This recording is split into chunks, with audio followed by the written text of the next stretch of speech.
And you can hear more from the Dartford MP in a series of our Kent Tonight specials, which will be airing next week. But now I'm joined by Chris Deacy, of course, as part of our Black History Month series. We've been taking a dive into some of the issues surrounding black culture here in the county. And of course, one of the ways that we can do that and celebrate some of our heritage, of course, and of course Black Heritage this month, is by turning to the screens, looking at cinema. So we've selected 3 stories here.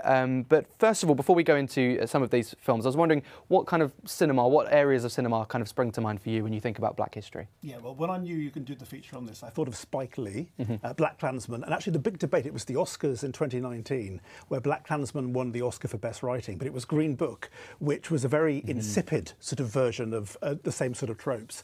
So these films as well, Daniel Kaluuya, thinking of Get Out and Jordan Peele film, very big actually in the UK with Daniel Kaluuya, he's from London, thinking of Rye Lane as well with Rain Alan Miller, who made a very good sort of very different sort of rom-com to the ones that Richard Curtis would make, and that came out only last year and set in South London. So all of these films here I've seen at the cinema in Kent, and these are phenomenal in very different ways for genre twisting, Hidden Figures as well. Well, let's start with Hidden Figures then, because talking about Black history, it's in the name, isn't it? Looking back to one of the most significant times in kind of human history, the space race and the moon landings, and the stories that are kind of forgotten within those historical events. And that works so well. It's come up a few times on our film club as well.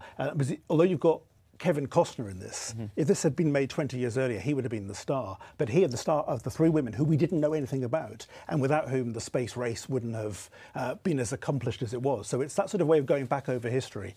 And this was a phenomenal film. I mean, this came out around the same time as Get Out in the beginning few months of 2017, and so distinctive in the way that it really said that there is that forgotten history. There's a past that we don't know about, but we need to bring that back to the surface. And the most tender scene at the end, where you've got the women who are still alive that these actresses were playing, appearing with these actresses and effectively saying, here we are.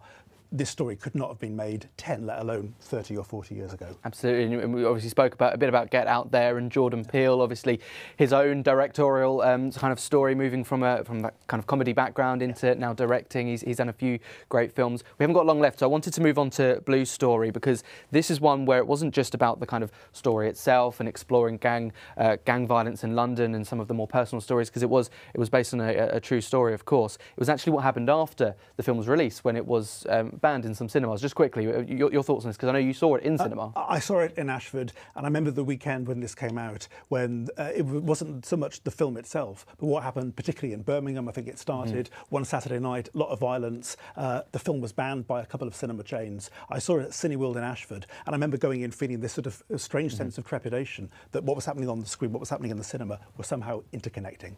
Chris, thank you very much for joining us. New episode of Kent Film Club coming straight after this programme.